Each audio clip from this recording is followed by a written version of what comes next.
comfortable, bring the best libs that Utah has to offer.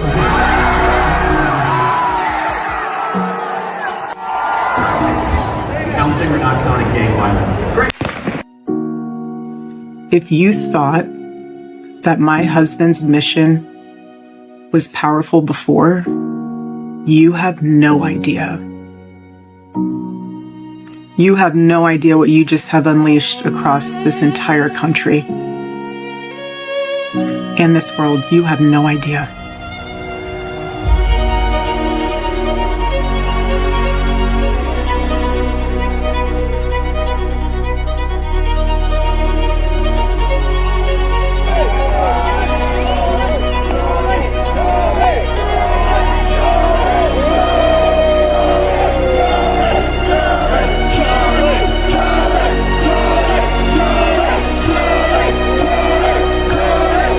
I want to be remembered for courage for my faith. That would be the most important thing. The most important thing is my faith.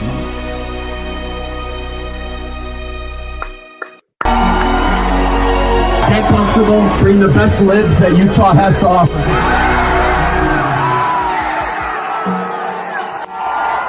I'm clearly terrible at this. What's going on, everyone? Welcome into CobraCast 199. It is a day of celebration because Jimmy Kimmel, one of the most disgusting and horrible human beings on all of television, has been canceled. Finally, after all of the horrible things that he has said, of horrible things he has done, he has now been canceled. Now, this is, as it stands, this is not like forever. It seems to be temporary, but we keep the pressure up and we may never see Jimmy Kimmel on major television again. Time will tell. So we shall see what happens. There's been, the report is evolving as it has, the story has broken. So we're getting more and more details. Variety put this out. ABC is pulling Jimmy Kimmel live indefinitely. So that's a pretty important word right there. Indefinitely.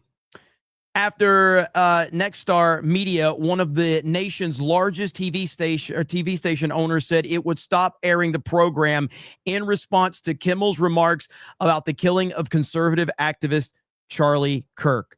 Let's effing go. And of course, with Charlie Kirk, he's getting to the point where there's always a tweet. And this is from 2017. Charlie Kirk says, Jimmy Kimmel isn't funny. Yes, indeed. You are correct, Charlie. Rest in peace. This is only the beginning. They can think that this is a temporary situation, but Democrats and leftists have been spewing their hatred for over a decade now. And because of all of the horrible things that you have been saying, you ended up getting someone killed. Charlie Kirk, a father, a husband, a patriot, a Christian, a hero, an American hero, no longer with us because the mainstream media has continued to push their lies and their hatred, and we are done. MAGA is the greatest political movement in history, and you guys assassinated one of the top soldiers within the MAGA movement because he was doing the dangerous thing of speaking. That will not go unchecked. That will not go unnoticed. We will not forget about what happened to Charlie Kirk. This is not the 24-hour news cycle. We will not forget. And I'm sure he is smiling down watching someone like Jimmy Kimmel. FAFO. It's a beautiful thing. Yes, and there's so, and it is, I had so much lined up for tonight to talk about, and then this story breaks out of nowhere. That's right. General Charlie Kirk of MAGA, Unit 199. Let's freaking go. He absolutely was he was, I mean, I guess you could, obviously the most important person in the MAGA movement is Donald Trump.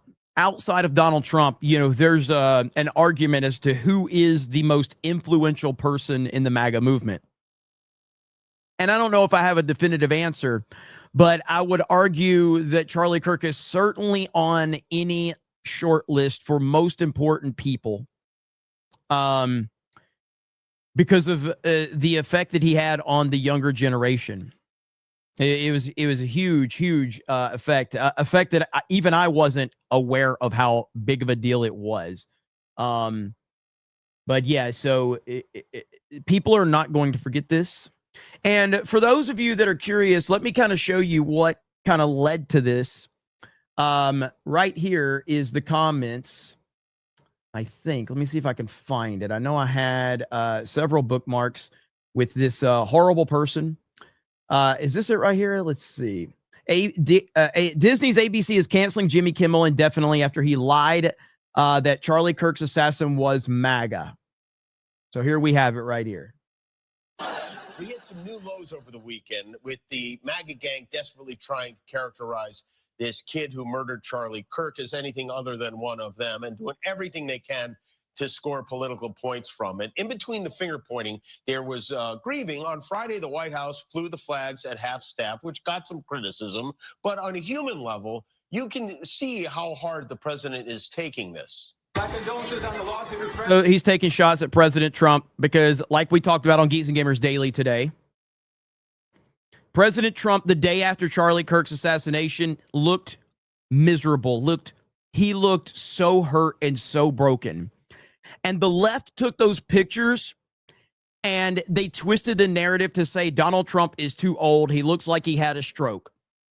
Then Donald Trump shows up and he understands he's the leader of the country and the leader of the free world. So he continues to put forward an image of strong leadership, and they just say he has no heart. Charlie Kirk, may I ask, sir, personally, how are you holding up over the last day and a half, sir? I think very good. And by the way, right there, you see all the trucks?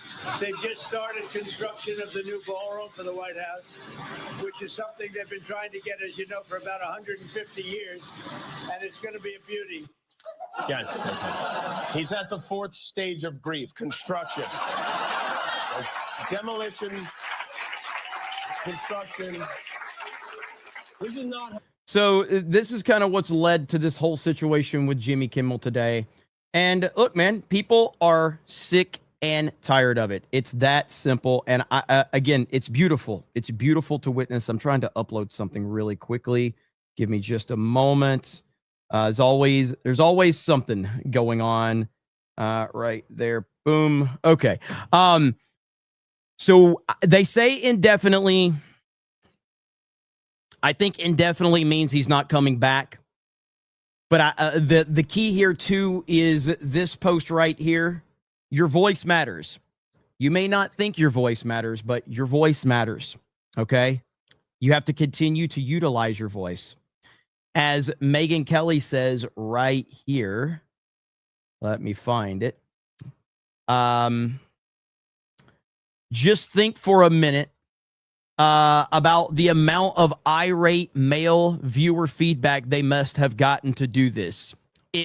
Because people have been hating Jimmy Kimmel for years now. MAGA has been hating Jimmy Kimmel for years. And now here it is. People are done. Nobody else is playing around with this anymore. People are sick and tired of this. They watched a father and a husband and a Christian and a patriot get assassinated in front of 3,000 college students. And so people that were, I don't even know if you want to call them in the middle, people that were just simply not really political looked at this and said, this is ridiculous. I can't stand by why I see this happening in the United States of America. And so people are all across the country, but even the world, are seeing this for what it is. And look at there. Again, Donald Trump was right. This was Trump a few weeks ago. Says, I absolutely love that Colbert got fired. His talent was even less than his ratings. I hear Jimmy Kimmel is next. He has even less talent than Colbert. Greg Gutfeld is better than all of them combined. Seems pretty accurate to me. Trump, once again, is accurate. Once again. Love it, love it, love it. He's always right. It's just like the hat. Trump is always right. So hello, everyone. Welcome in. I appreciate all of you being here, starting out with some good news. Unfortunately, in a very troubling time with now we're at 1 week now. It's been 1 week since since we lost Charlie Kirk, and I don't think I've fully comprehended it at all. It still just doesn't, it still doesn't fully comprehend. But you know, I believe firmly that Charlie Kirk would be incredibly proud now, looking down on us and seeing the impact that his life had. And it's not because he was assassinated in front of 3,000 college students. That it's all, everything that he did, the life that he led, the decisions that he made, the person that he was, the relationships that he built, the way he carried himself, during debates, the legacy that he left behind. It all led to what we're seeing right now. And, you know, there's a lot of people that are, not a lot, there's people on the left that are trying to dismiss a lot of this, which is their prerogative if they want. But they're going to continue to make themselves look like complete fools. And our vice president, our great vice president, JD Vance, actually made a comment on that. Let me see if I can find that comment right here. JD Vance. Here's what JD had to say. People are celebrating Charlie's killing. It's disgusting. They're saying he deserved to die. How do you wrap your head around that? I would ask you, if you were the kind of person who feels joy at the death of a grieving mother and grieving children, what bad decisions have led you to where you are today? And why don't you get back on the right path? If these evil people don't repent and continue to revel in the murder, what should be the consequence? Look, we have a First Amendment in this country. The First Amendment protects a lot of very ugly speech. But if you celebrate Charlie Kirk's death, you should not be protected from being fired for being a disgusting person. Good old 48 right People there. are celebrating. Absolutely love it. That's the attitude. And now it looks like CNN's Brian Stelter is furious upon hearing of Jimmy Kimmel being canceled. Brian Stelter. Are you upset, Brian? Are you upset, Brian Stelter? In case you're curious of who Brian Stelter is, let me remind you who Brian Stelter is. On Friday, I was about to go get dinner for my kids when Donald Trump Jr. attacked me in his speech at CPAC. Something about me looking like a gender-neutral potato head. There you go. That's little Brian Stelter. Let's hear what Stelter has to say. Go ahead. I'm interested because are they sending everyone home? You know, what's happening on the scene? You know, the show would have been taping within the next hour. So people would be there. Yes, this is very abrupt, very abrupt. And this is all about jawboning. It's all about public pressure. You know, actually revoking FCC licenses is extremely difficult. I wrote about this last fall when candidate Donald Trump was talking on the campaign trail about wanting to punish stations by taking away their licenses. And throughout the history of the country, ever since we've had broadcast television, license revocations are extraordinarily rare. Once you've got one, you're pretty much guaranteed to keep it. So the threat is not that the FCC is actually going to take away a license. It's about the public noise. It's about the shame and embarrassment. It's about Brendan Carr going on podcasts and embarrassing ABC. You know, there's a term for this. It's jawboning. And that's what we've seen happen today in a very real way. Trump vowed retribution on the campaign trail, and he's getting it. He's getting it against entertainers and comedians. But Aaron, for every reaction, there is a counter reaction. Stephen Colbert welcome to the world that you created, leftists. You created this. You did this. Do you want me to remind you? Do you want me to remind you of what you leftists did? Let's take a trip down memory lane. They pushed us super hard to take down things that were honestly were true, right? I mean, they basically pushed us and said, anything that says that vaccines might have side effects, you basically need to take down. And I was just like, well, we're not going to do that. Like, we're clearly not going to do that. I mean, that is kind of inarguably true. Who is they? Who's telling you to take down things that it was that talk about vaccine side effects? It was people in the Biden administration. I think these people from the Biden. But suddenly, little Brian Stelter is crying about consequences. Has already been joking about getting hired somewhere else. Those jokes mask a very real intention, right? Yeah. Where will he get picked up instead? If Kimmel parts ways with ABC, and again, Bill, correct me if I'm wrong, I think Kimmel's contract is coming due soon. Kimmel will probably end up somewhere else. And if big, old-fashioned mainstream media companies don't have the guts to employ these people, then we're going to see startups start to flourish. We talk about the Substack era.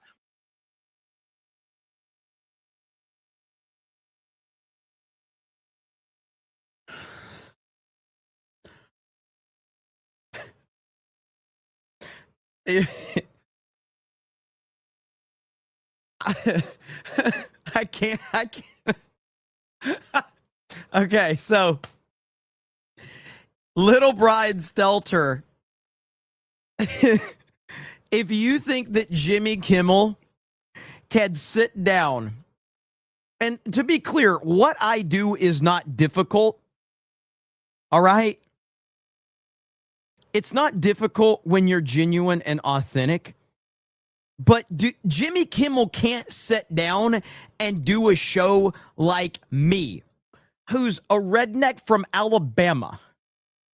But Jimmy Kimmel can't sit here and just do what a YouTuber does, because he needs 15 writers. He needs a fake studio audience to laugh at his jokes. He needs this massive multi-million-dollar set to make him look good. He needs his band. He needs these phony advertisers. He needs all of these things. And the Brian Stelter thinking that we saw when, I believe it was during the COVID lockdowns, if I'm not mistaken, and we saw like Jimmy Kimmel and Fallon and Colbert and whoever else, and they did that podcast. You guys remember that? Oh my goodness. It was incredibly cringe to listen to them do a podcast. It was the most painful thing ever. They were completely out of their element. They had no idea what to do. So for little Brian Stelter to say that is crazy. Thank you for the raid, RK Outpost. With people launching newsletters and live streams on YouTube, we're going to see more of that if these old-fashioned media companies can't stand a little bit of pressure from the president. You're already seeing it, Stelter. It's called YouTube. It's called Rumble. People have already destroyed the mainstream. No one cares about the mainstream anymore. You exist for people like me to roast. That's why you exist. The only thing that you add is you give people like me an opportunity to roast you. That's it. Again, thank you for the raid. Hail RK Outpost. Yeah, well, I mean, but it is stunning to see such a thing happen and to show this world that we're living in. Van Jones is joining me now on the phone. So Van, all of a sudden you see this headline, Jimmy Kimmel not canceled, I'm sorry, put on hold indefinitely. It's so nice to hear. It's so nice. By ABC News after the head of the FCC goes on a far-right podcast and says we can do this the easy way or the hard way. Wait a minute. Did they just call Benny Johnson no way. Is that who they're referring to? Is she referring to Benny Johnson earlier today? And she called Benny Johnson a far-right podcast. Holy shit, you're continuing to do it.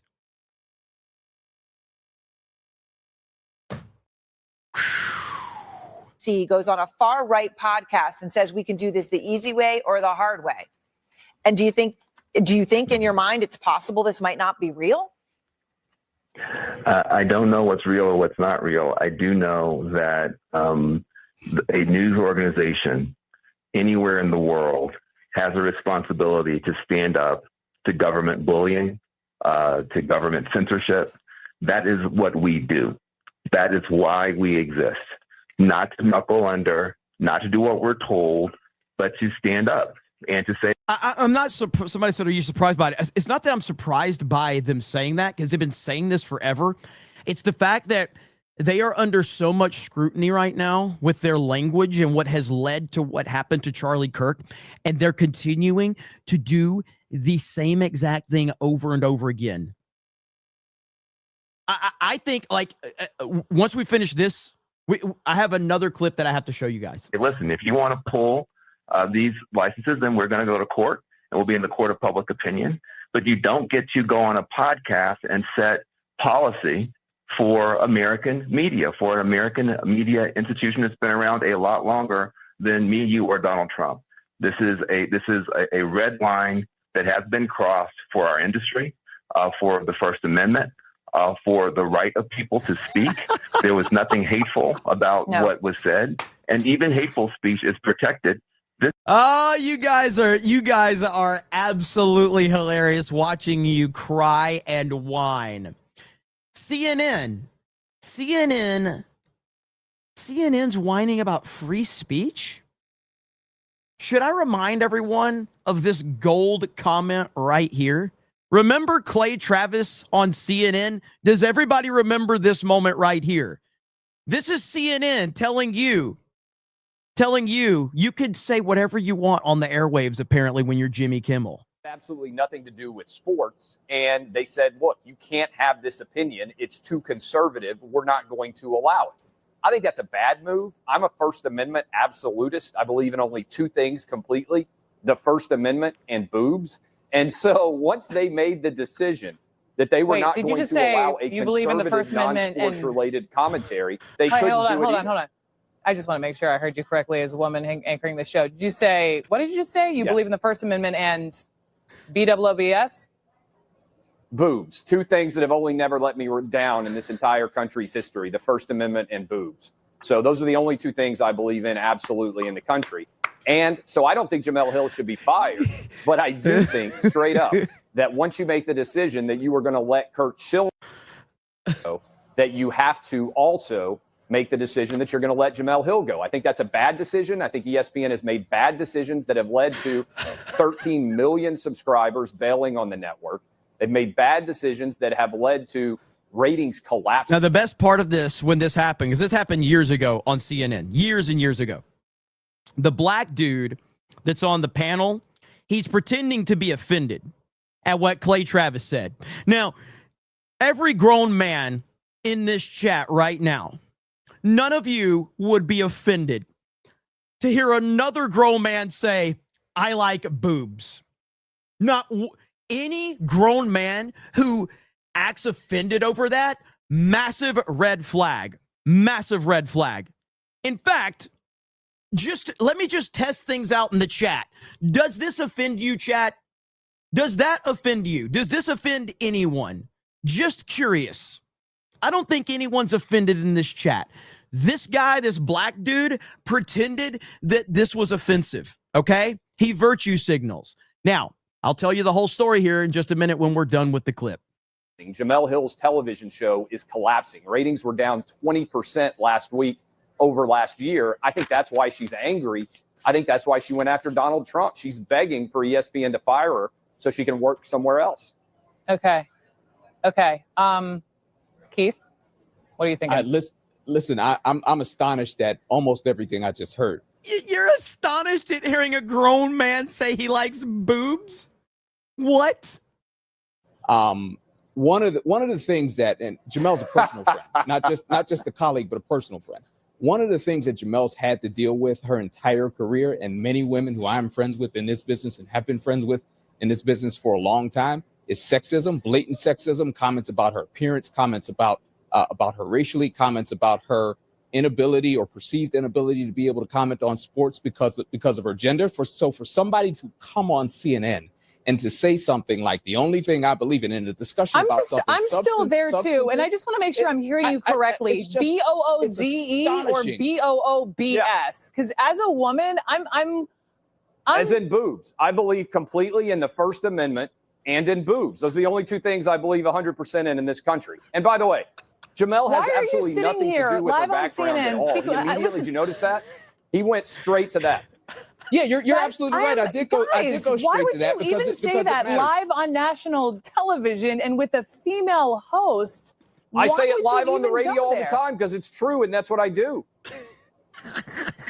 Because I like boobs and the First Amendment, which is exactly what I said. Now, this is the same CNN, okay? This is the same CNN that's pretending that they're offended right now because they say that Jimmy Kimmel has the ability to go up there and falsely accuse a MAGA supporter of assassinating Charlie Kirk. Now, going back to that clip really quick, the black dude that was pretending to be offended, once he was pretending to be offended, do you know what the internet did? The internet did what the internet always does. The internet started to look up his tweets, and guess what? You were finding all types of tweets about women, talking about women's booties, women's boobs, all these good-looking chicks. He was talking some major junk about women because, of course, he was.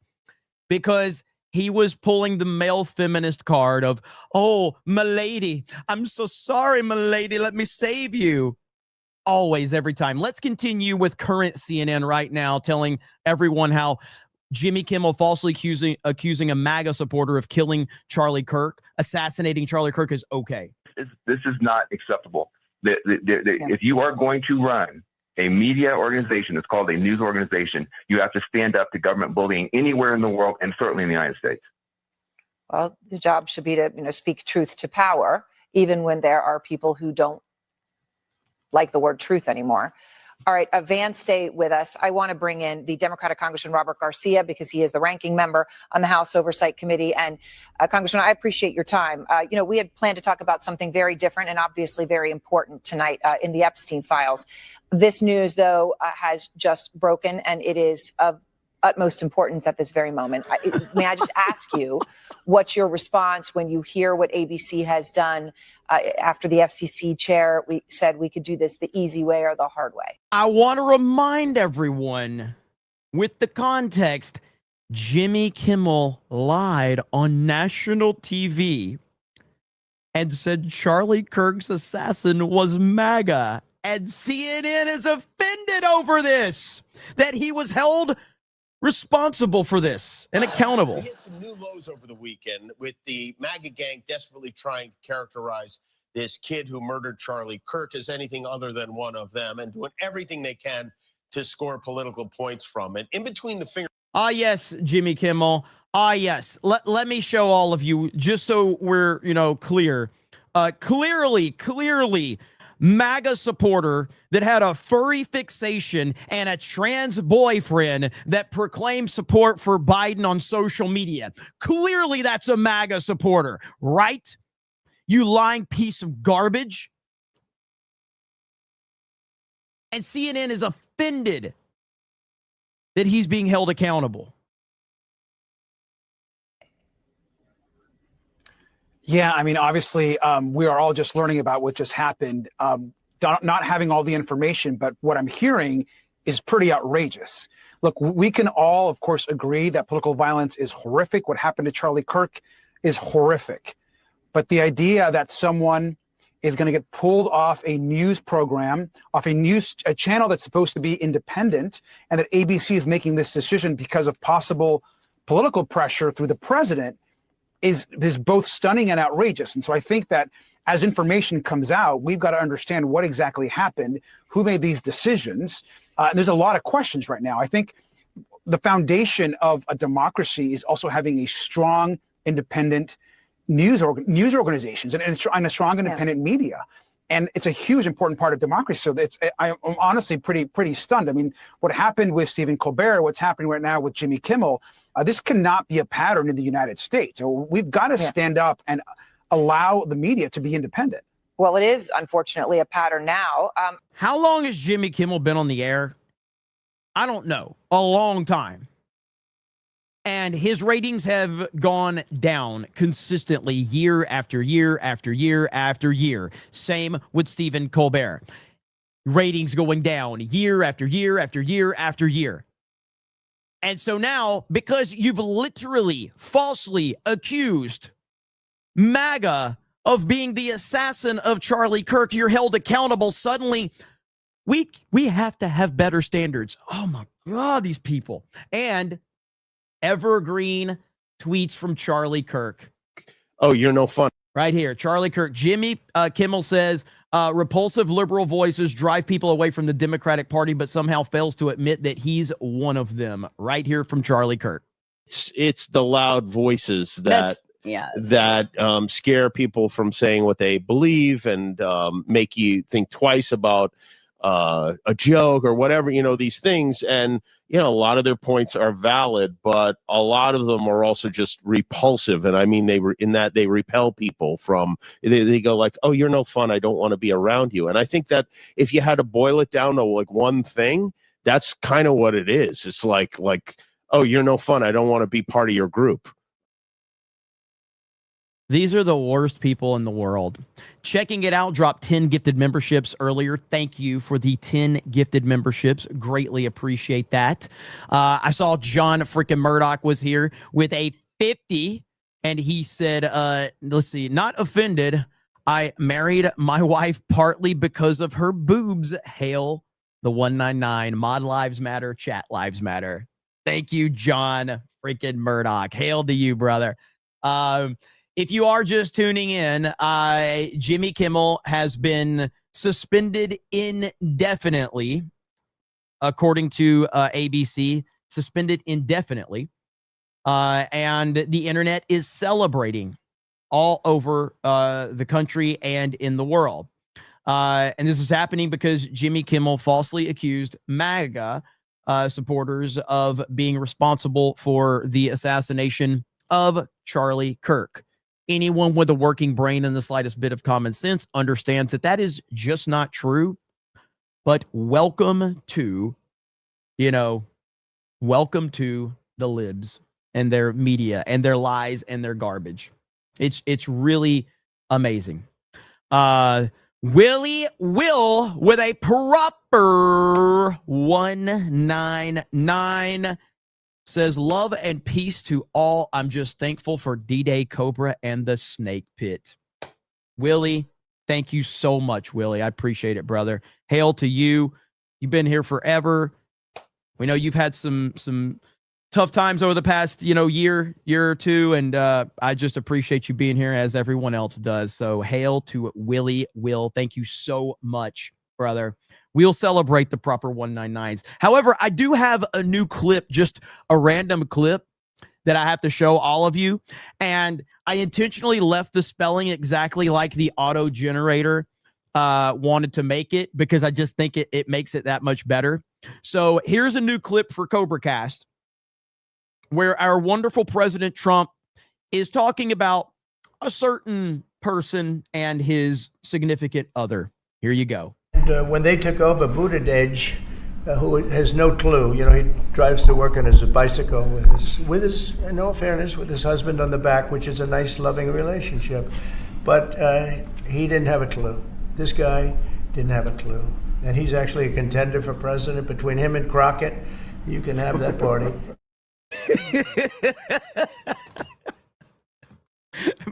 Buttigieg. One more time. Just the Buttigieg part is the best thing ever. When they took over, Buttigieg, who has no clue, he drives to work on his bicycle with his, in all fairness, with his husband on the back, which is a nice, loving relationship. But he didn't have a clue. This guy didn't have a clue. And he's actually a contender for president. Between him and Crockett, you can have that party.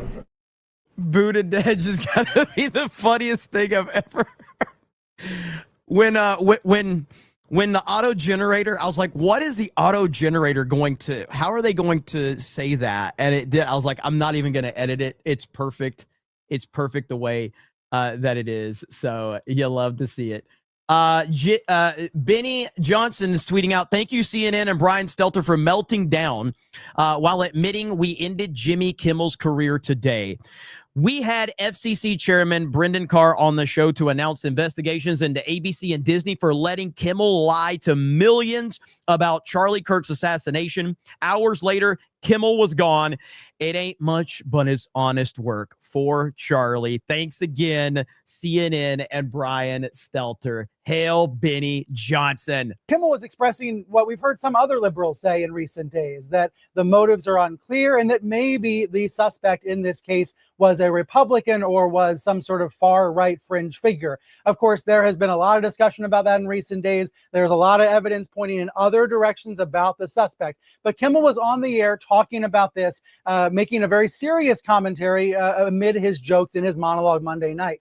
Here's where it became interesting. Just jokes, guys, just jokes. That seems to be a narrative that we're going to follow a little bit later in the show. Earlier today, the FCC chairman, Brendan Carr, went on a far-right webcast and condemned Kimmel and urged ABC to suspend him. He also talked about possible regulatory punishments of Disney because there are lots of different stations that have licenses with the FCC. Within the past hour, we've heard from a big owner of stations that have affiliations with ABC, a company called Nexstar, saying that they were going to suspend Kimmel's show on their station. So in other words, about 24 stations were refusing to air Kimmel's show tonight as a result of this controversy. And then following word that some of those stations were basically revolting against Kimmel, Disney, the parent company of ABC, decided to yank the show entirely. You deserve all of this and more, and I'm loving every single bit of it. John freaking Murdoch for a proper 199 says, just noticed Nerdrotic called Sydney Sweeney's parts calcium cannons. Honestly, that's a damn good description right there. You can be the judge, chat. What do you think? What do you think? I think I'm going to have to agree. That's a pretty good description right there. Should I do it? Do not come. Come on, baby. Come on. I'm gonna do it. Do not come. I'm gonna come. Beautiful white paint. It's coming down at 10,000 miles an hour. It's coming down at levels of speed that nobody ever even conceived of. Where it's rough, but it's coming, and now it's turned around. It turns around, and it's coming, and it's gonna. I said, oh, because you see at that bottom, this section right here, that sucker's. Oh.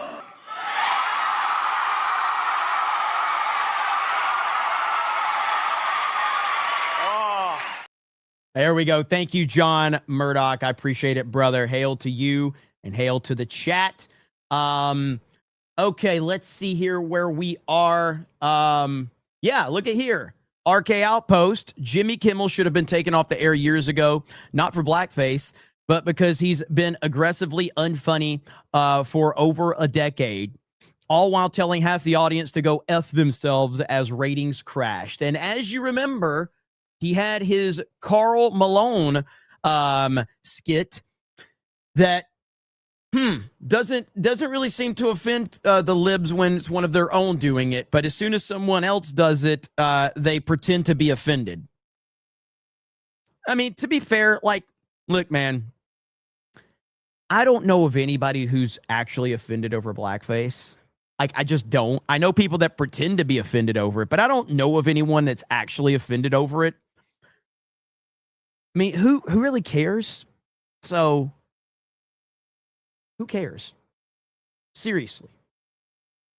But do you know what? It doesn't really matter who cares, okay? Because right now, Colbert canceled by CBS, Jim Acosta canceled by CNN, Joy Reid canceled by MSNBC, Don Lemon canceled by CNN, Chris Cuomo canceled by CNN, Jimmy Kimmel canceled by ABC. We are truly living in a new cultural era. Yes, we are. And it is absolutely beautiful to see. Benny Johnson just tweeted this. This is what got Kimmel fired right here. Watch. It's called soft power. The left uses it all the time. Thanks to President Trump, the right has learned how to wield power as well. Here we go right here. You know, when you look at the conduct that has taken place by Jimmy Kimmel, it appears to be some of the sickest conduct possible. As you've indicated, there are, avenues here for the FCC. So there are some ways in which I need to be a little bit careful, because we could be called ultimately to be a judge on some of these claims that come up. But I don't think this is an isolated incident. I mean, you go back to Representative Swalwell, and he had a tweet out last week where he was saying that, emphasizing that Charlie Kirk's killer was a straight white male from a Republican family that voted for Donald Trump. In some quarters, there's a very concerted effort to try to lie to the American people about the nature, as you indicate, of one of the most significant, newsworthy public interest acts that we've seen in a long time. And what appears to be an action by Jimmy Kimmel to play into that narrative that this was somehow a MAGA or Republican motivated person. If that's what happened here with his conduct, that is really, really sick. And I've been very clear from the moment that I have become chairman of the FCC. I want to reinvigorate the public interest. And what people don't understand is that the broadcasters, and you've gotten this right, are entirely different. We're gonna go back to listen to this, but I got breaking news. I got breaking news from the greatest president of all time, President Donald Trump. President Trump calls on NBC to cancel Jimmy Fallon and Seth Meyers after Jimmy Kimmel got canceled. President Trump says, great news for America. The ratings challenge Jimmy Kimmel show is canceled. Congratulations to ABC for finally having the courage to do what had to be done.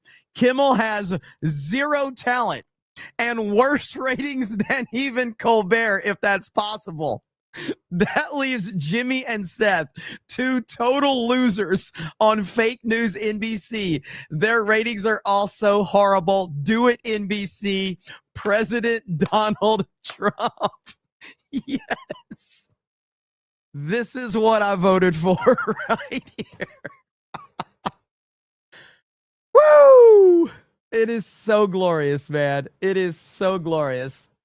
All right, back to this right here. Different than people that use other forms of communication. They have a license granted by us at the FCC, and that comes with it an obligation to operate in the public interest. And we can get into some ways that we've been trying to reinvigorate the public interest and some changes that we've seen. But frankly, when you see stuff like this, I mean, look, we can do this the easy way or the hard way.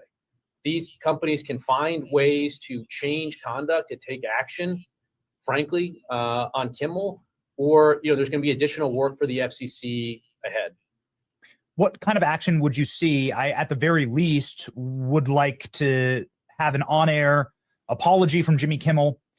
One thing that I'm loving too is you clowns on mainstream television and you leftist pieces of shit. I can't wait to watch you tap dance and be scared or nervous about every word you say. Welcome to what we've been dealing with for 10 years. Having to worry about if I say the wrong word and somebody starts crying or being offended over some dumb shit. Welcome to what we've been dealing with. Nonsense. Having to go, oh, I can't say that word. Oh, I can't talk about this. I can't talk about that. It's absolute garbage. To the Kirk family, to all of those who he slandered, because he did say that Charlie Kirk, he is effectively saying that our movement did this.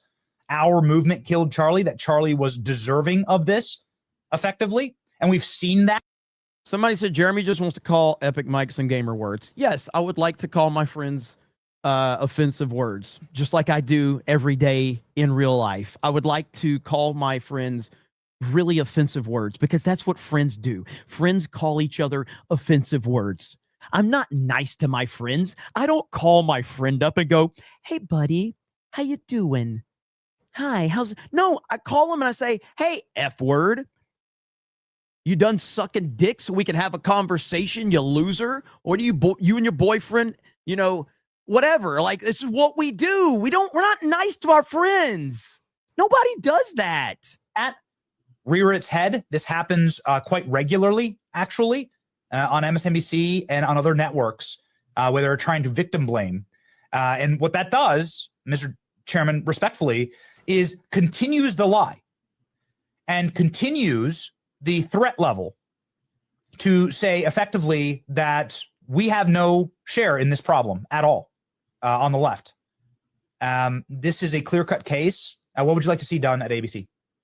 Well, look, I think what you said there strikes me as a very reasonable, minimal step that can be taken. I mean, obviously, look, there's calls for Kimmel to be fired. I think, you could certainly see a path forward for suspension over this. And again, the FCC is going to have remedies that we. Bro, the internet is undefeated. The internet is already on it. I got to show you this clip right here. I love the internet so much. Here we have it right here. Here we go. You're fired. You're fired. The internet is undefeated.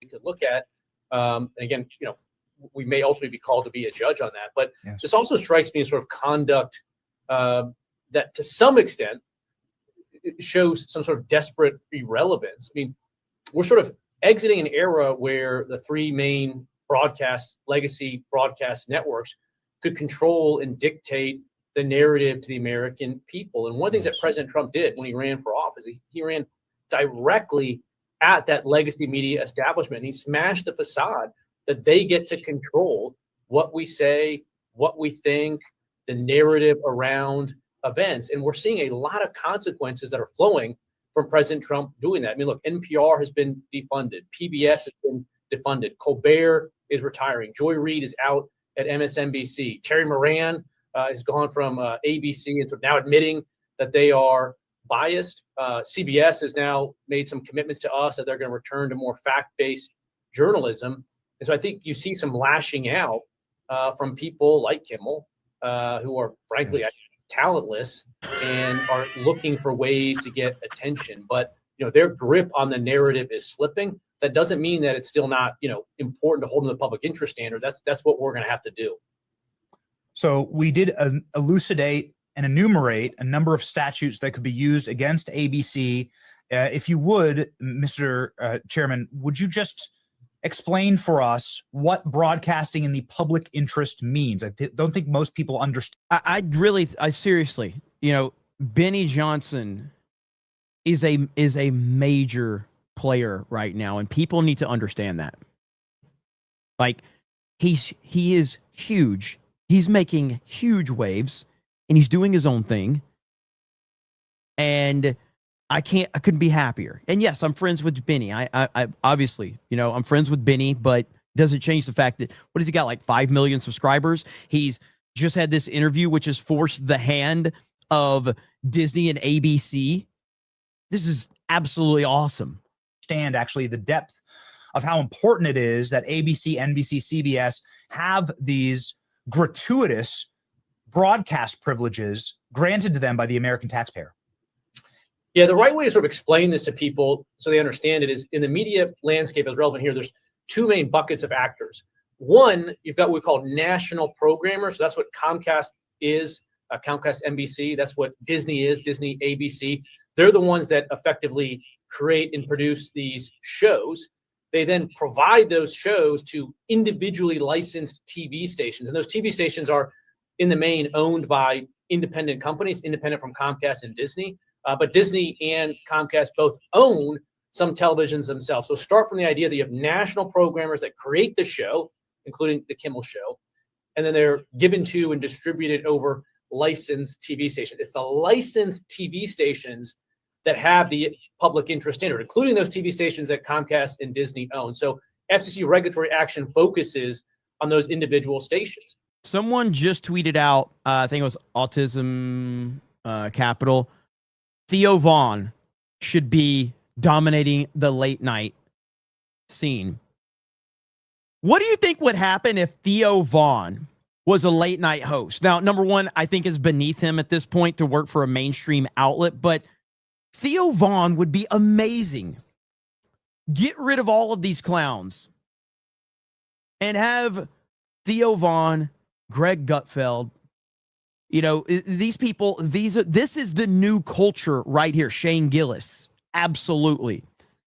This is the new culture right here. The left has lost the culture. They have lost the momentum. They have very unlikable people. They have untrustworthy people. They had their opportunity. They had a stranglehold on the entertainment industry, and it was all a house of cards, and it has all collapsed on them completely. It has collapsed. Yes, Alex Stein. Alex Stein will be another one.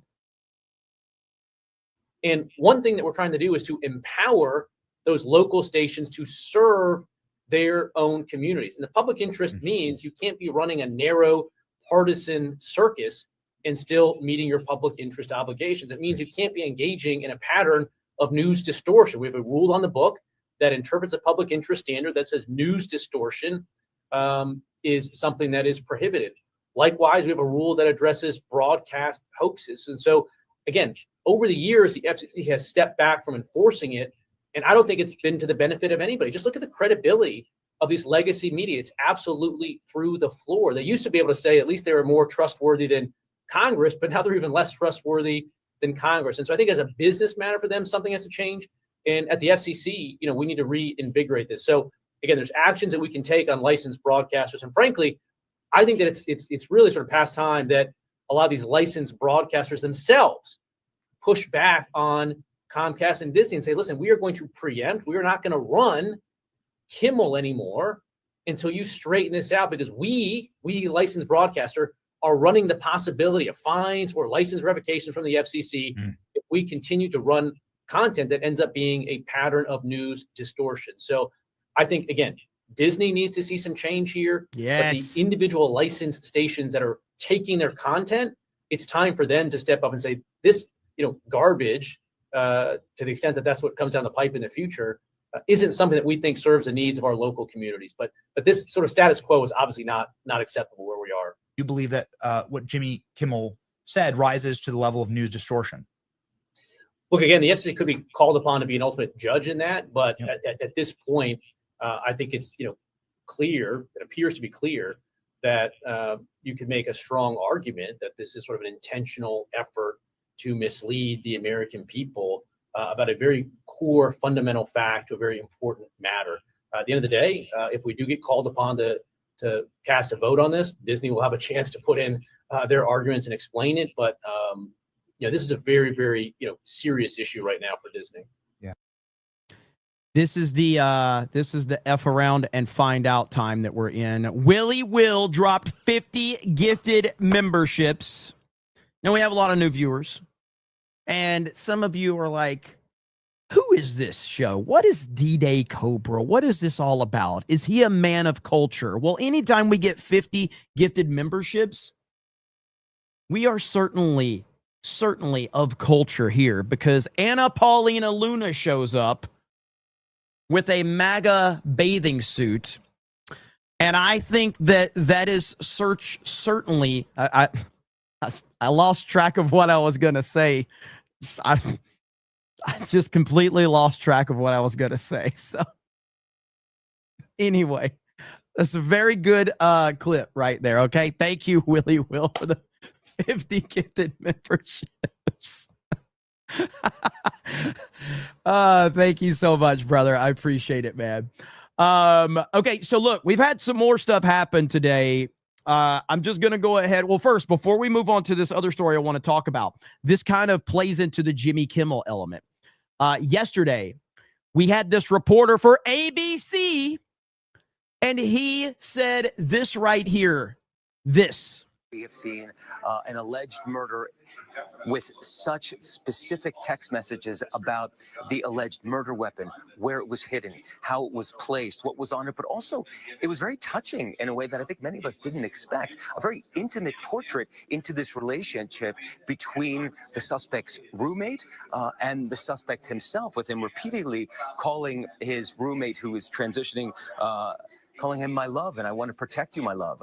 So it was this duality of someone who the attorney said not only jeopardized the life of Charlie Kirk and the crowd, but was doing it in front of children, which is one of the aggravating circumstances of this case. And on the other hand, he was, speaking so lovingly about his partner. So a very interesting and, as Pierre said, riveting press conference day. Yeah, a very loving relationship. And, when they took over, Buttigieg, who has no clue, he drives to work on his bicycle with his, in all fairness, with his husband on the back, which is a nice, loving relationship.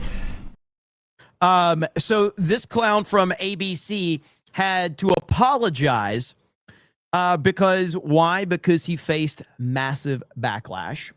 So ABC is striking out across the board right now. Mainstream is striking out across the board. You got Hollywood people being destroyed. You got gaming companies and gaming developers being destroyed.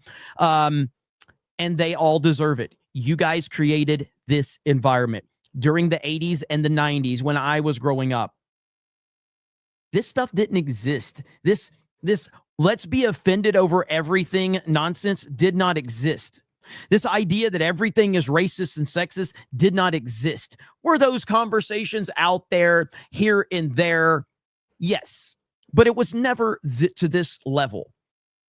This is all a bunch of garbage that was a fake narrative that was created in order to divide people. That's where it came from. And while the beginning seeds were being put in place before, Barack Obama was the key piece to the puzzle that really pushed all of this to the next level. That's really where it took off.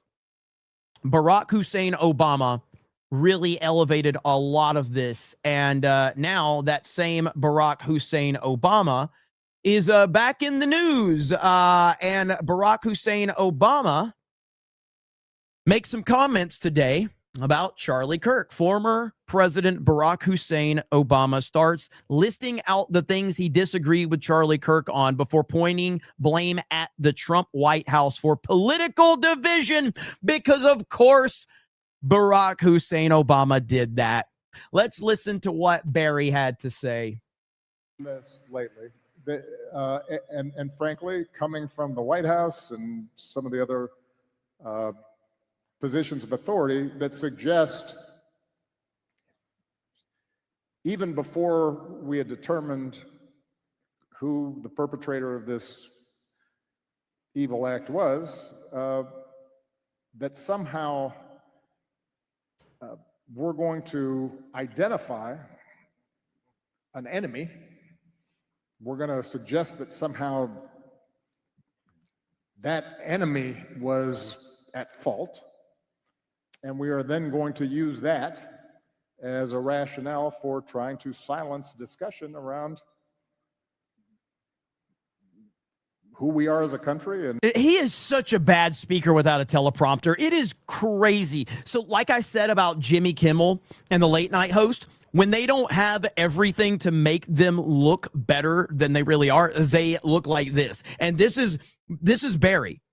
He cannot talk without a teleprompter. Now, I'll give him credit. When he has a teleprompter, he is a phenomenal speaker. And that is not the easiest thing in the world to do. He is a great actor, essentially, is what he is. He has charisma and presence. And when he has a teleprompter, he can be very captivating. But if he doesn't have a teleprompter, man, this dude is painful to listen to. What direction we should go. And that's a mistake as well. And so, look, obviously I didn't know Charlie Kirk. I've was generally aware of some of his ideas. I think those ideas were wrong. But that doesn't negate the fact that what happened was a tragedy and that I mourn for him and his family. He's a young man with 2 small children and a wife who obviously, and a huge number of friends and supporters who cared about him. And so we have to extend grace to people during their... We are almost 2 minutes into this clip, and Barack Hussein Obama has literally said nothing. It's just a bunch of word salad. Period of mourning and shock. We can also, at the same time, say that I disagree with the idea that the Civil Rights Act... So anyway, I cannot sit through 9 minutes of this. I will be bored out of my mind. But the kind of Colin Rugg kind of summarized some of the things, I guess, that Barack Hussein Obama says in this, but I can't listen to 9 minutes of it. He is so incredibly boring. He is not captivating when he does not have a teleprompter and a fixed kind of speech that he has to give. He's terrible. But here we have it right here. Breaking news, ladies and gentlemen. Breaking news. President Trump has designated Antifa as a terrorist organization and will be recommending that those funding Antifa be investigated. Boom. We are full of wins today, ladies and gentlemen. Let's freaking go. He has had enough. He has had enough. Barack Obama mentioned that Charlie Kirk was a young man, and he was a very young man. And the person that destroyed your entire political legacy, Barack Hussein Obama, was also a young, vibrant man. I just feel like a young man. I'm so young. I can't believe it. I'm the youngest person. I am a young, vibrant man. I look at Joe. I don't know about him. I don't know. Macho man, yeah. Young, vibrant man, and he has now just officially designated Antifa as a terrorist organization. Absolutely beautiful thing to see. Full of wins today. And we're 1 week out from the horrible assassination of Charlie Kirk. Man, it's really, really incredible how much has happened in just the past week. And goodness, is this the comments right here? Okay, so here we go. This is Libs of TikTok has a minute clip right here on Barack Hussein Obama. While talking about Charlie Kirk's assassination, Obama blames Trump for pushing extreme views while saying those extreme views were not in my White House. Unreal. Are you kidding me? First of all, let's just hear what he has to say. You have to recognize that on both sides. First of all, the both sides argument, no one's listening to this anymore. No one is listening to it. Undoubtedly, there are people who are extremists and who say things that are contrary to what I believe are America's core values. But I will say that those extreme views were not in my White House. I wasn't embracing them.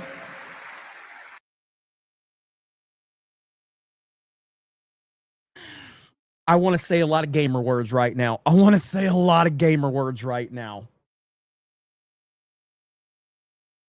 Do you know what was in your White House and in your mouth? Big Mike's giant cock, Barry. I wasn't empowering them. I wasn't putting the weight of the United States government behind extremist views. And that is when we have the weight of the United States government behind extremist views, we've got a problem. This is the piece of shit that every time, especially in his second term, every time there was a situation involving the police and a black male, before there were any facts, before there were any reports, before there was anything, he would get out in front of the nation and create the narrative that it was racism. Every single time he would create this narrative that it was racist cops just attacking unarmed black men. Regardless if it was true or not, that was the narrative that was created by him every time. This is the guy who is behind the narrative that Donald Trump was a Russian asset. This is the guy that was behind spying on Donald Trump in his campaign. Oh, my goodness. This is unbelievable. That was proven to be true. They spied on his campaign. Unreal.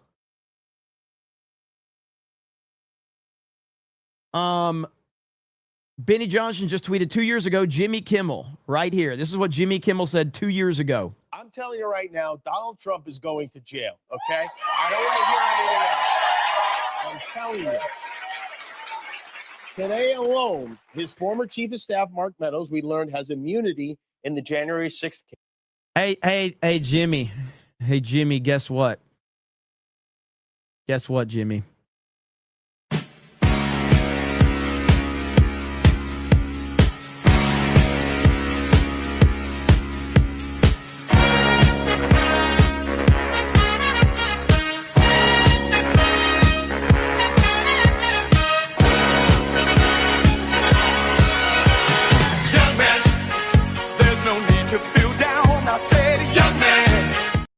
Let's go. Jimmy Kimmel got fired. Love it, love it, love it. Oh, it's beautiful, man. There's so many wins that are happening, and we have to acknowledge that while these wins are happening, we did lose Charlie Kirk, and we're never going to lose sight of that. We lost Charlie Kirk, one of the single most important people in this entire movement. And I want to prove to you that, and not that you need me to prove that to you, but I want to prove that to you.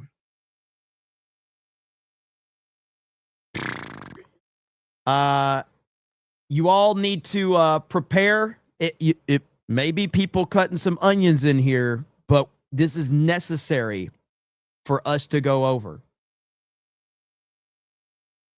This is a clip from 2018. Rush Limbaugh, the late, great Rush Limbaugh from 2018. There was a conference. What was it? Turning Point USA. How many kids were there? And there 3,000 student activists here it was actually over at West Palm Beach. And this is a group that has been put together and operates under the auspices of Charlie Kirk, right? Who is you're going to be hearing that name if you haven't. Charlie Kirk. Let me just tell you. I don't want to jinx him, but I'm just going to tell you. They brought Charlie Kirk to the golf course to meet me about a month ago. He was in town to set up this Turning Point thing. And they brought him to the golf course to meet me. It was we were getting ready for a 8:45 a.m. start. And they brought him out while I was getting ready to go to the range to loosen up. And I spoke with him for about a half hour. And he told me how he grew up in a home where my program was on all the time. He was just effusively complimentary to me, which I, of course, understood and told him he's very wise. His family's very wise. He chuckled. He laughed. This is the kind of guy that you can see really becoming big in politics as he gets older. He just has the carriage, the personality, the charisma. You may think this sounds weird, but I remember when Bill Clinton became president, there were all of these stories about Bill Clinton at Oxford and Bill Clinton at Yale and Bill Clinton here and all these people who went to school with him. There were story after story after story where people were saying that they just knew Bill Clinton was going to be president someday. In college, he just had that kind of ambition, and he impressed people in a way that he could. I'm telling you that people are saying the same things about Charlie Kirk. And now we get to today. And this is the part that it's gonna pull your heartstrings. But Glenn Beck hosted the Charlie Kirk show today. And this moment happened right here. It is Russia's golden microphone.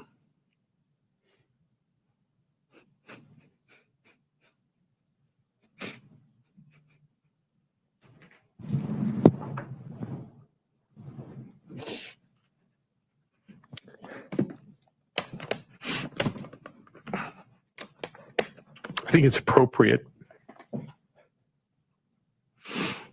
that it sits in front of Charlie's microphone.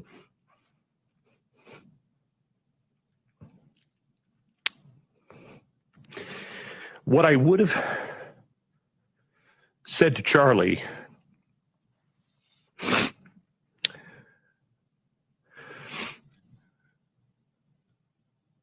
was, you were thinking too small.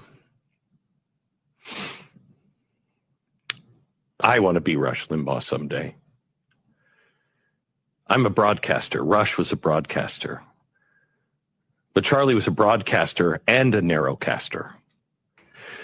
Charlie was a pastor and a priest. And listening to the way he could argue and think differently, he was a rabbi as well, and one of the best. He was a political organizer. He was a political think tank himself.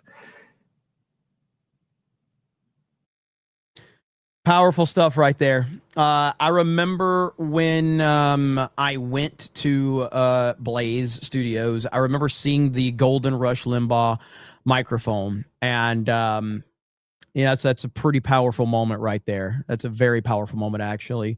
And, respect to Glenn Beck, and obviously rest in peace to Charlie Kirk and the great Rush Limbaugh. None of this happens.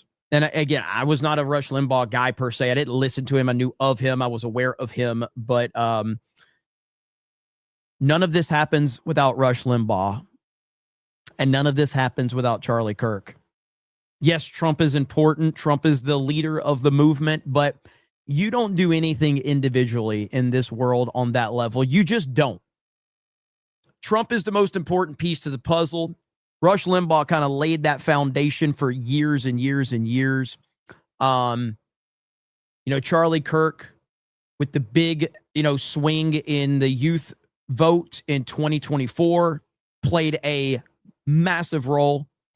I think you would argue that Elon Musk clearly is an important piece to that puzzle as well. Even though Elon and Trump are not on the same page right now, it doesn't really matter without Elon Musk purchasing Twitter. I'm not sure how how the messaging would be leading into the 2024 election. I don't know, but I'm just telling you there's many very important pieces, but few are going to be more important than Charlie Kirk to get us to the point where we are right now.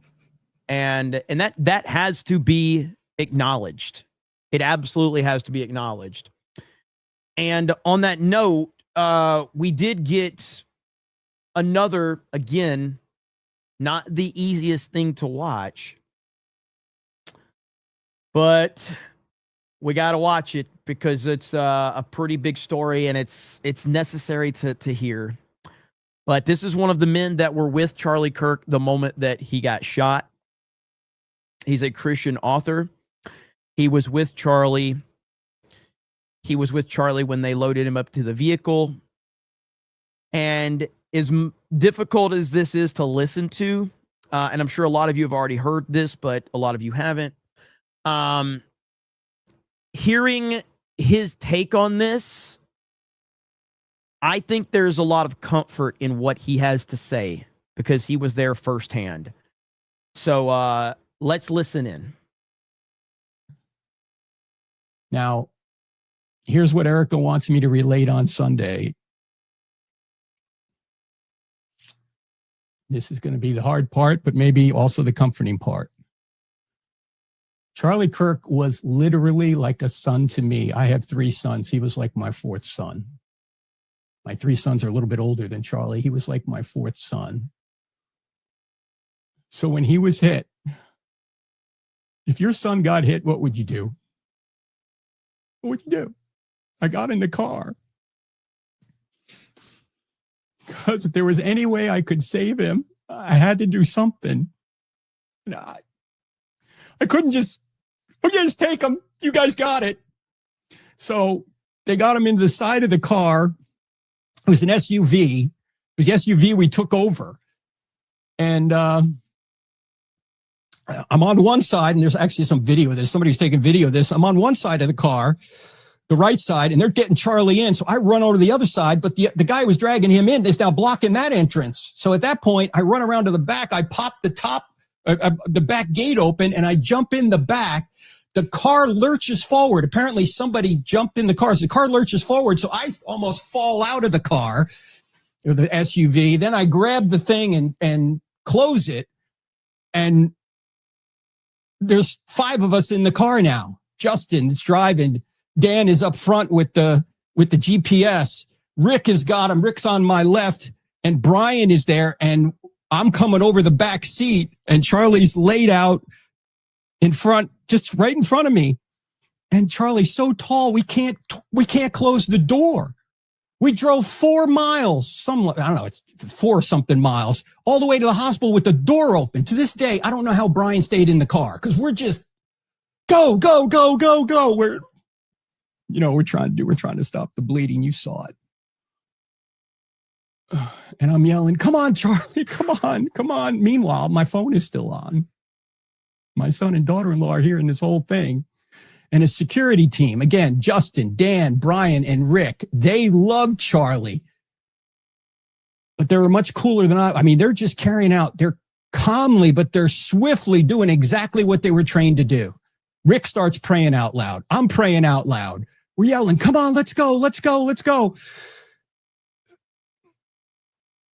My son's hearing all this.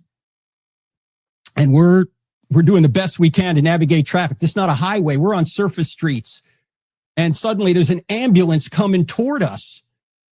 And there was conversation in the car. Should we stop? We're like, no, just keep going. The doctor later said that was the right thing to do. Ambulance goes by us. We're still heading to the hospital, trying to get there. At one point, somebody says, let's get there in one piece, because we're cutting through intersections, we're just beeping the horn. This is not a emergency vehicle. There's no lights. There's none of this. And I go, we got to start CPR. So I try and start that. Now,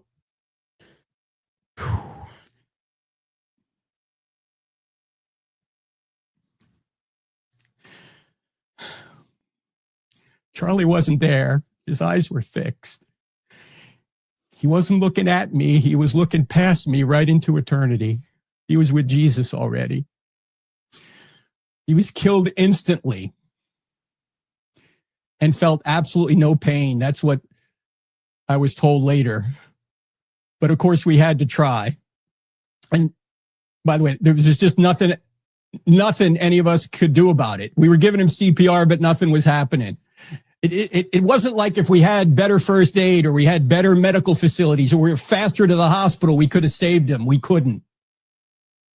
So if that's any comfort at all, Charlie didn't suffer. He was gone. He was with Jesus, absent from the body, present with the Lord. That's where he was. Now, it is true, when we got to the hospital, And they started working on him right away. They did get a pulse back. And so Rick and I were just, everyone's praying. We're just praying for a miracle. We had a small sliver of hope. And the doctor later said that we got a pulse because Charlie was a very healthy man, but the shot was catastrophic. So 20 or 30 minutes later, the surgeon came out and said he was dead.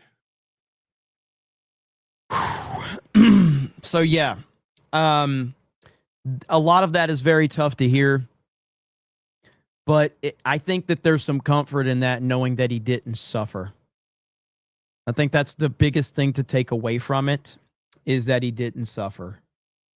But unfortunately, there are people that are suffering, and this is why I've continued to, again, who am I? I'm a retard with a microphone. I'm a nobody, okay? So I'm just a guy with common sense, and I try to look at things from a common sense perspective, okay? But at the end of the day, I'm a retard with a microphone. But I see a lot of people that think that they are internet detectives running with stupid narratives that have no basis in reality. And one of those narratives are that Frank was accused of being the gunman, because the internet detectives are so stupid. So right here, the man many people accused of giving hand signals to the gunman. This is the one, because the internet detectives out there, they seem to know best, right? They seem to know all. So he actually uploaded a video right here. False claim. Do you know how It doesn't show the actual shot, so don't worry. many mass shooters there have been in America over the last 10 years? Counting or not counting gang violence? Great.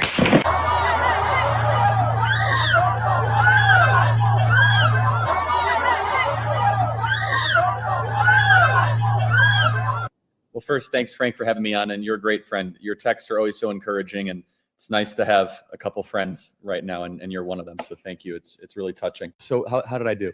You did excellently. Okay. Yeah. What else am I missing? Beautiful. So there you go. But hey, I mean, I'm glad the internet detectives have been on top of it, and they seem to have all the answers. But at the end of the day, if you have something based in reality, I'm happy to talk about it. But I'm not gonna just, just not running with nonsense. Do I think there's a lot of questions that need to be answered about what happened and how all of this played out? Absolutely. But, people that are close to him, I was not. I didn't know Charlie Kirk. But people that are close to him are having to deal with this. And it just sucks that they have to deal with, false accusations based on absolutely nothing. But that's the reality of the internet. Welcome to the internet. And but the thing that I took away from that was that, he didn't suffer. And I think that's the best thing from that difficult interview to listen to, because it was difficult for sure. Also today, and again, man, there is so much news right now that it's hard to keep up with everything. All right. But right here, Spirit Airlines was reportedly ordered to turn as it flew dangerously close to Air Force One, carrying President Trump to the UK. By the way, hang on. Very credible. Mad Max 1355 says, when this is all exposed in a year, you're gonna look like a fool, Jeremy. Hey, Mad Max 1355. I already look like a fool. You can't make a fool look like a fool. I'm already retarded. Good luck.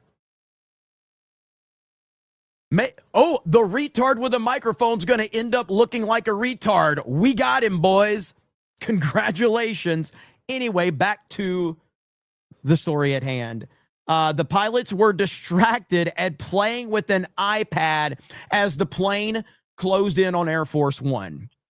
Now, since I'm an internet detective, guys, I have all the answers. Tim Cook, Tim Apple, as some of you may know him. Tim Cook, I believe, planted this iPad on this plane in order to distract these pilots so that they could take Trump down because of the Tim Apple comment. I know this because I too am an internet detective. That's sarcasm for those that are, asking. But let's listen to the news story. Well, this is one you don't hear every day. A Spirit Airlines flight heading for Boston got a bit too close to Air Force One over New York on Tuesday. Listen to this. Pay attention, Spirit 1300, turn 20 degrees right. Spirit 1300, turn 20 degrees right now. Spirit Wings 1300, turn 20 degrees right immediately. 20 degrees right, Spirit Wings. Pay attention. Spirit 1300, traffic's off your left wing by 8 miles, 747. I'm sure you can see who it is. It's flight level 320, maintain 330. I'll keep an eye out for him. He's white and blue. Pay attention. Get off the iPad. Goodness gracious. A Spirit spokesperson says Spirit Airlines Flight 1300 followed procedures and air traffic control instructions while en route to Boston and landed uneventfully at Boston. Safety is always our top priority, the spokesperson said. There's a lot of ways you could spin this narrative. I'm going to choose to be the bigger person. I'm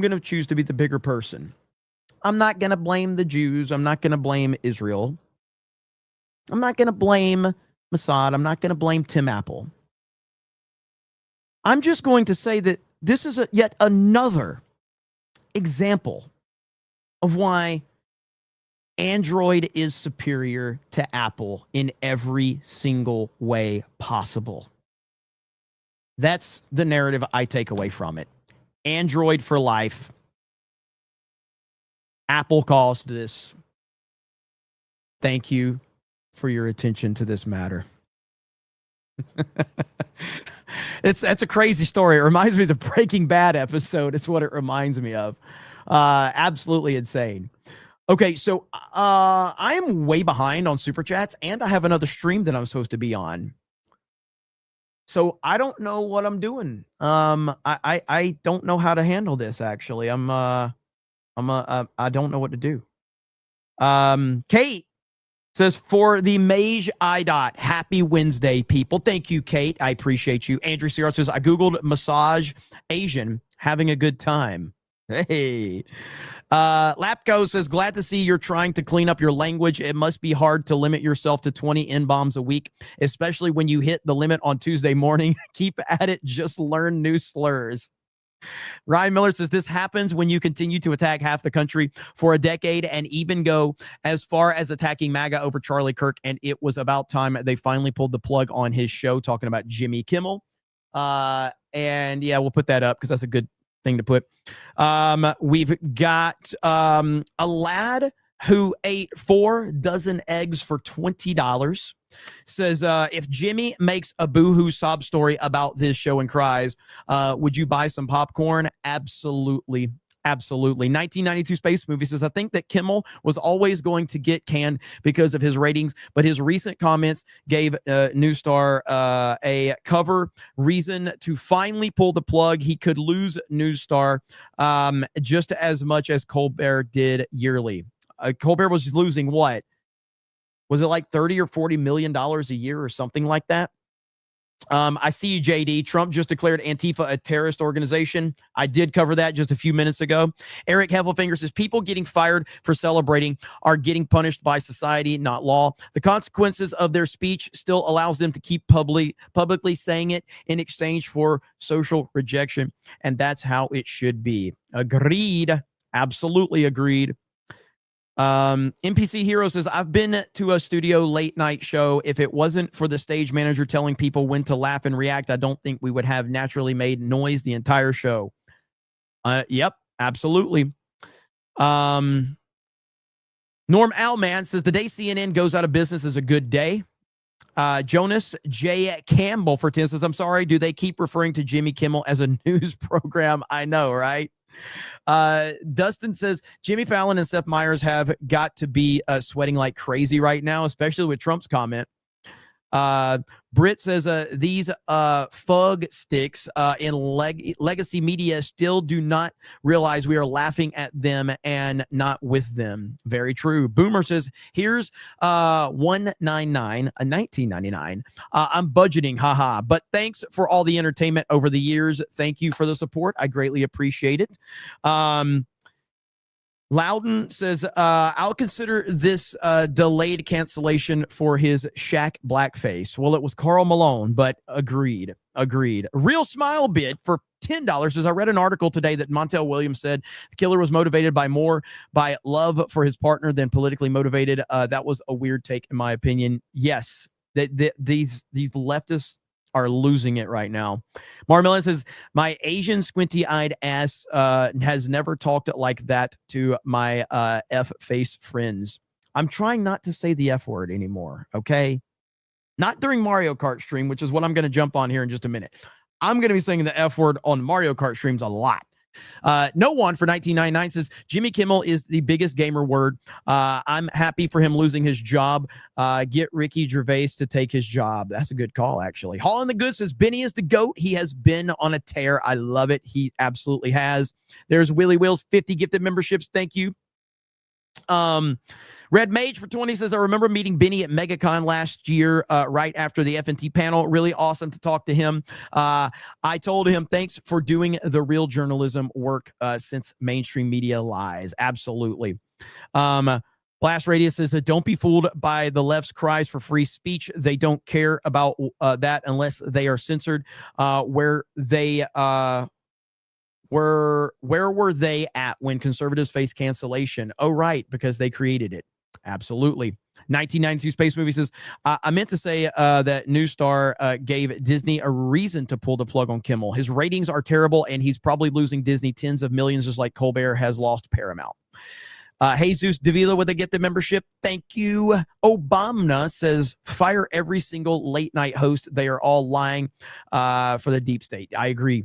Andrew for 20 says, one brave man can make a moral stand that shifts the tide of history. As iron sharpens iron, so one person sharpens another. Hail the 199. You all did it. You are still doing it. Stay frosty. Truth will always float in time. Thank you. I appreciate that. Normal Man for 20 says, the Dems are gaslighting so hard they got brain damage from huffing all the fumes.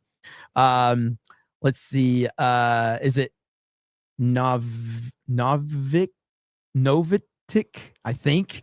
You're fired. I think I said it. I keep messing your name up, but that's okay. That's what I do. Primarch Vulcan says, remember the Cambridge University incident where Obama claimed the cop was racist and acted stupidly? Then it came out that the cop was responsible for the racial sensitivity training for the department.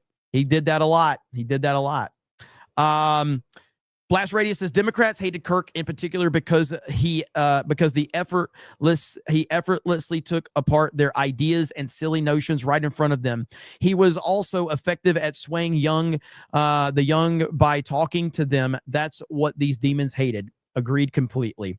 The Laughing Halfren says, didn't know if you read my message or not. If you did, I didn't hear it. But one of the things that's interesting after what Trump tweeted about Antifa is I can't wait to see companies like BlackRock get exposed and others. Yeah, I didn't get to your other one yet, but I will. So Mushu says, FYI, they use iPads to pull up maps and airfield maps, but the captains should still be flying.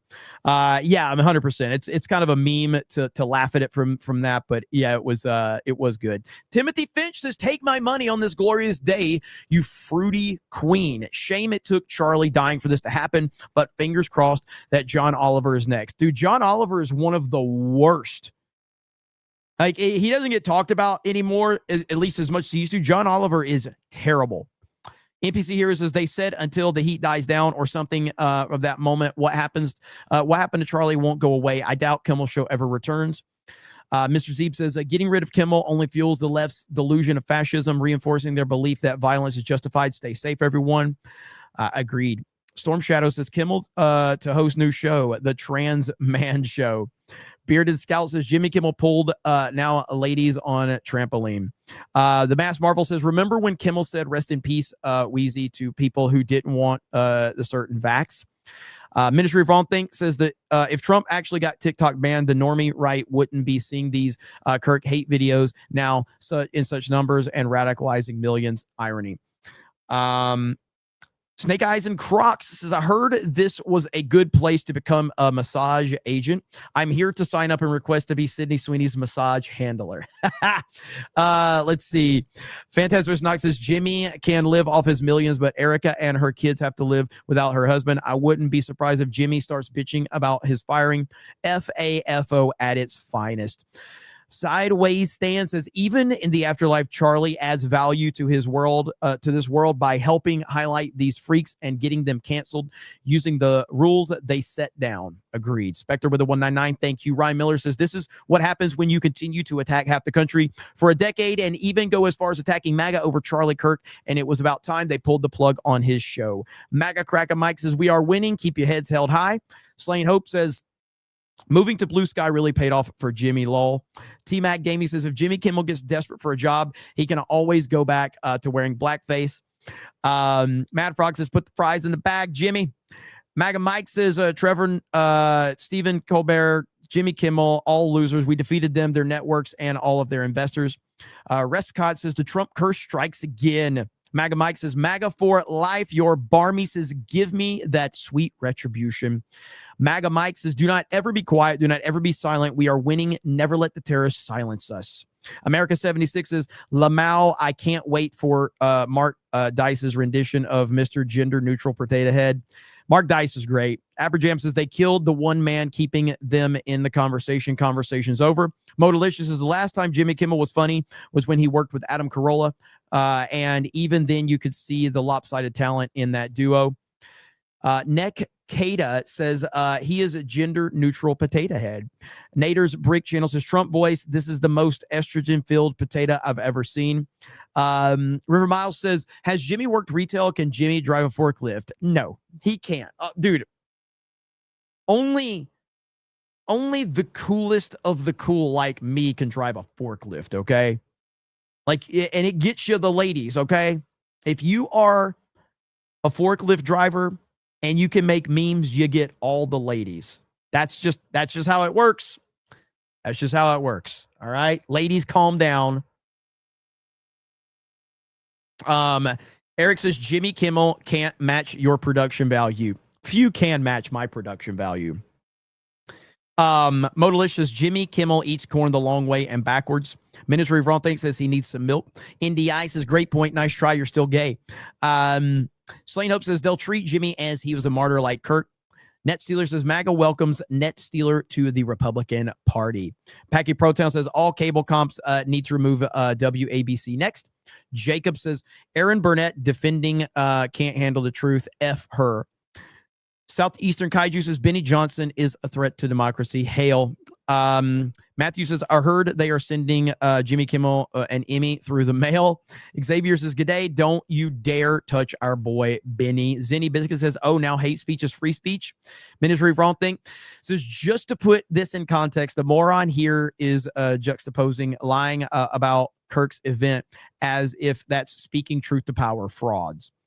Laughing Haffron says a little bit off topic. Apologies. I misspelled my last message that I sent. I don't have locals, but if you need an extra person for Battlefield 6, I will always be down once it comes out. God bless you and the chat. Thank you, brother. MAGA Mike says we wouldn't have survived the thousands of years if good didn't prevail. Even in death, Charlie was victorious. With his family, his beliefs, and his reach, he has affected us all. Well said, sir. Fantastic Snock says, these guys have lied for years and now they're complaining they got caught out of consequences and consequences are coming. You cannot lie and get away with it. Southeastern Kaiju says Twitter, Facebook, etc. are all fine to censor MAGA and Trump. They act if the Twitter files didn't exist. It didn't happen, but this is in the open. Kale Yoth says, cancel this live stream, full-time jiggle physics. That wouldn't make me a lot more money. Ministry of Wrong Things says, offend us more, please. Tinhead says, give me those magic love pillows. MAGA Mike says, Jimmy Kimmel was a paid political liar. Wit G says, pipe down CNN, you're next. Lapco says, CNN had Don squeeze my lemon, hold up a sign that said the gamer word in big capital letters. They have zero room to talk. Kelly says, ABC Disney is already being investigated by FCC. When you add The View and Kimmel to the mix, it was a headache Disney didn't want. Samuel Rice says, the First Amendment and boobs are three things. MAGA Mike says, nah, hey, goodbye. Jordan says, God, I love boobs. James OP says, it's not independent. The news is owned by propagandist billionaires who twist the stories to say what they want them to say. Storm Shadow says, I did my research. Massage agents Rothschilds ordered Kimmel's cancellation. Candace has the text. Modalicious says, I don't even know what the hell you're talking about. I'm going to try to read that one, Modalicious. Broken Ovaltine Windows says, love your coverage. This is still for the eyebrow fun. Keep fighting. AJ says, the 2028 ticket, JD Vance and Erica Kirk. Solo Felix says, it's not Stelter without Mark Dice doing the voice. Southeastern Kaiju says, we're just getting started, baby. Ian Carrolls, it says, George Floyd, they tried to burn down our homes and business. Charlie Kirk, we're bringing down their lies. Fantastic. Mr. Knox says, people who don't like boobs probably like moobs. Braun says, how dare you? It's pronounced Fredo. Narco says, F Jimmy Kimmel. He made his name by drinking beer and watching women jumping on trampolines on the Man Show. Now he hates men, women, and America. Neck Kada says, tagged you in a news pic in the Discord Snake Pit. We do have a Discord for geeks and gamers. If for many of you that may not know, I'm the owner of Geeks and Gamers, and CobraCast is part of that, and all the other crazy crap that we're doing these days. Andy Plays Games says, peaceful and violent vengeance for Charlie. Timbo Slice says, these people are the reason why YouTubers say pew-pews and unalive, because gun and kill are too scary to say. Jennifer says, new to the show and loving it. After seeing the reaction to Charlie Kirk's death, I have left the left for good. Hey, welcome in. We appreciate that. We love hearing that. So hail to you. Fantastic Mr. Knox says, you greet people with the F word. In Australia, we greet people with the C word. Now you can greet people with the C word. And as an Aussie, I'll allow it. Well, speaking of the gays, Valiant Renegade for a proper 199. Happy Pride Month, because every month is Pride Month for Valiant Renegade. Victory by Real America. Victory from and for the 199. The left thinks cancel culture all looks like their side. The botted mirage of phony customers. When the right expresses disgust, Fortune 500 companies lose hundreds of billions of market cap. Ask Target, Cracker Barrel, and Bud Light. Hail to Valiant Renegade. I think he's just trying to make you guys not believe he's gay, because he knows you're going to get Sydney Sweeney celebration with a proper 199. Laughing Man says, I'm not sending you money, Jeremy. Why, Laughing Man? What did I do? What did I do to deserve that type of treatment? Should I do it? Do not come.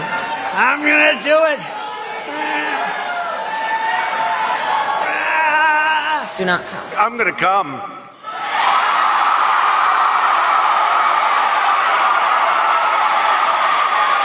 Oh. Should I do it? All right. Sorry about that. I left it on the rotation. Thank you, Valiant Renegade. I appreciate you, brother. Jester says, Benny was on with Charlie at his college this week. JRG Projects has replaced ESPN with Tom. Is it Grossi? That guy gets a ton of super chats. I don't watch him, but I see him on the super chat list, and he is always like up there. Boba says, Tim effin Dillon Chris B says, can't wait for the shitty left to try and galvanize around Jimmy's show being removed as a First Amendment issue. Brockatron says, a lying propagandist gets fired. It took them long enough. Lapco says, something about a dude staring with passion at another dude's exit hole displayed in a foxhole is touching and beautiful, Jer. Don't be mean. BC Man says, President Trump just tweeted about Antifa. Yep, we covered that. Eric K says he does not know, so why the frick is he talking about him like he does know? What an a-hole. Scroats McGoat says, can somebody please tell Bathhouse Barry that moving to Qatar would benefit everyone? Vault 95 says, hey, corporate press, lies have an expiration date. Rye the Guy says, does anyone know if Jimmy Kimmel cried when they told him that guy cries over everything? Crystal D says, they humanize an assassin more in 30 seconds than they have an entire past 10 years for President Trump and conservatives like Charlie. Exactly. Southeastern Kaiju says, but Jeremy, Antifa is a myth, per Jerry Nadler. Jerry Nadler. Is Jerry Nadler the guy that's like, that? I think Kata's taller than him, right? Is that who Jerry Nadler is? He's that short little guy. I'm pretty sure that Nadler's him, right? He's like that little guy, and I think Kata like towers over him, I think, right? No, Nadler's the fat one, right? The fat, yeah, okay, yeah, Nadler's the fat dude, yeah. The penguin, yeah, I got it. I remember, yeah. Southeastern Kaiju, I got that one. Coop says, I'm so tired of winning it. Can we please stop? F that, let's freaking go, you British cigarette. You know it. Let's see here. Where we at? Elwing Secret Garden says, compared to Barry Beardo talk good. Gerald Armstrong says, Trump just labeled Antifa a terrorist organization. Yep, we covered that earlier. Defending Truth says, if I had a son, he'd look like Trayvon, a gay man. Mystery Fawn thinks says, just an FYI, Obama had people within his administration that were in Weather Underground. Dude is lying. I remember the Weather Underground stuff. Hannity covered that like every single night leading up to the Obama administration. The Weather Underground. If you say the guy's name from the Weather Underground, I'm going to recognize it. Who was the guy in the Weather Underground? Somebody say it in the chat and I'll recognize it. We talked about this recently, me and Gary. Bill Ayers, that's it. Bill Ayers. Yep. William Ayers. I remember. Narco says Obama and his handlers were the start of this. Heartbreak Zero says, last I checked, I don't know. It has had a BLM at the White House. You mean Obama? Did you mean to say Obama? Eric Case says, good time for you to talk about Arctic Frost and who they and what they did, Jeremy. I did see that story. I did. Muller Ram says, Obama looks like the guy that used to be on boxes of rice. Brian Stewart says, tell us more about Big Mike's Shrek-sized sausage. Beastie Man says, I miss Rush and Charlie, R.I.P. Strongest Link says, in Proper 199, ABC is airing a Charlie Kirk tribute. Nice. Chris B says, not a win if it lays a foundation to criminalize anti-Semitism by lumping in him as terrorism. As an American, I have the right to detest Israel if I want. Mad Frog says, fly high, Charlie. We'll take it from there. John Jones says, the only thing Kimmel should host is a Parasite Red Letter Media joke. MAGA Mike says, we are all Charlie Kirk. Ugly Duckley says, thank you for playing that Rush clip and Glenn's clip. I was out jogging as I heard this and teared up hearing Rush talk about Charlie. Hey man, it was a really cool clip. It really was. MAGA Mike says, keep your heads held high. We are winning. Taker says, MS Now, is that calling themselves MSNBC on YouTube? MS Now is the new name for MSNBC. Tommy says, Mossad reimburses my super chats. Thanks, Jeremy. Ministry of Wrong Things says, they're lucky they didn't become spirits. Eric Case's spirit was distracted by a naked Amy Schumer. I don't know what your name is there. Spirit caused fights in flights. Who knew? River Miles says, I hope Jeremy provides Android services to his mods. Mod Lives Matter. Alucard says, was a woman flying the plane? Probably. Orbital 1970 Goat says, you know any Jeremy war stories? You went full Jeremy, man. Never go full Jeremy. Super Captain Chris says, don't forget Disney canceled Roseanne Barr for making fun of Obama's advisor. Jimmy got canceled for spreading misinformation. We are not the same. Blue Eyed Scorpio says, Trump designated Trans-Tifa a terrorist organization. Yes, he did. Piling, I don't know how to say it, but sent you an email about the IDOT helmets. Thank you. I appreciate it. Mono King says, did you watch Frank Turek video? He was in the SUV. Yep, we just reacted to it. MAGA Mike says, now it's time for the cancellation of Destiny and Hassan Piker. Colonel Flom says, Trump just officially declared Antifa a terrorist organization. Dead Storm says, Kirk is the embodiment of light shines brightest in the deepest, darkest. Rest in peace, Kirk. Eric John says Tony Hinchcliffe, is how you say it, and Tim Dillon are the new late night TV host. Streaming online content has totally taken over legacy media and entertainment. The dam has finally broken for good. 100%. Valiant Renegade says Renegade Nation slightly less gay than Jeremy. Shot you a text for the show. I just saw it. I'm trying to hurry because I got to jump on this Mario Kart stream, but I will look at the text. Drew Dat Game says, hail to 199. And you, Jeremy, I've been watching you on and off since just after The Force Awakens. That's crazy. Hashter says, keep swinging, my American brothers. MAGA Mike says, look at Dave Portnoy's Kimmel take just now. C Black says, be careful. The left will be back in charge. Don't like this. Fantastic Knox says, Dan Clancy just got called into Congress. Thoughts? Twitch is in trouble. Twitch is in big trouble. And I did want to talk about that. I'll probably have to talk about that tomorrow. Let me look at Dave Portnoy's tweet really quick. See what he said. Dave Portnoy. Let's see what Portnoy has to say. With Kimmel getting canned, I'm seeing a lot of people talking about hypocrisy of cancel culture. To me, cancel culture is when people go out of their way to dig up old tweets, videos, etc., looking for dirt on somebody they don't like in an effort to get them fired. Like if Kimmel got canceled for shit he did on the Man Show, that would be cancel culture. But when a person says something that a ton of people find offensive, rude, dumb, and in real time, and that person is punished for that, that's not cancel culture. That's consequences of your actions. I agree, generally speaking. But I mean, the bottom line is like people can say whatever they want ultimately, but what you can't do is you can't represent a company and continue to alienate half the country when your job is to talk to all of the country. That's ultimately what this comes down to. I run a show right now. My intent is to say, hey, I run and own Geeks and Gamers. I don't really care what your political opinions are. You can watch our video game streams. You can watch our entertainment streams. You can watch our theme park streams. You can watch whatever you want, and you can support us in any way that you want. But I'm going to have strong opinions, and everybody else that's on this team are going to have strong opinions. Maybe their opinions don't line up with my opinions, and that is, in fact, the case a lot of times because that's the way I've built my company. So you might get offended by my opinion or someone else's opinion. I don't really care if you get offended over opinions because that's what I've built Geeks and Gamers to be, is a place for strong opinions to matter. And you in the chat and anyone that follows us can have whatever opinions you want. Jimmy Kimmel's job is to entertain the audience, not to give political propaganda every single night. Your job is to stand up there, talk about relevant things that are going on in the world and be funny and have conversations with interesting people. Not to get up there and be preachy about politics on one side of the aisle, especially when Trump is the most popular person in the country, yet you go out every night and complain about Trump like he's the worst human being on the planet. That's consequence culture right there. That's what it is. So, it is what it is. Drummer of Thrash says Jerry Nadler called Charlie Kirk, Charlie King in Congress. He's a jerk. Would that just happen? Tommy says, why don't you ever read Laughing Man super chats? He's always mean to me. He's always yelling at me.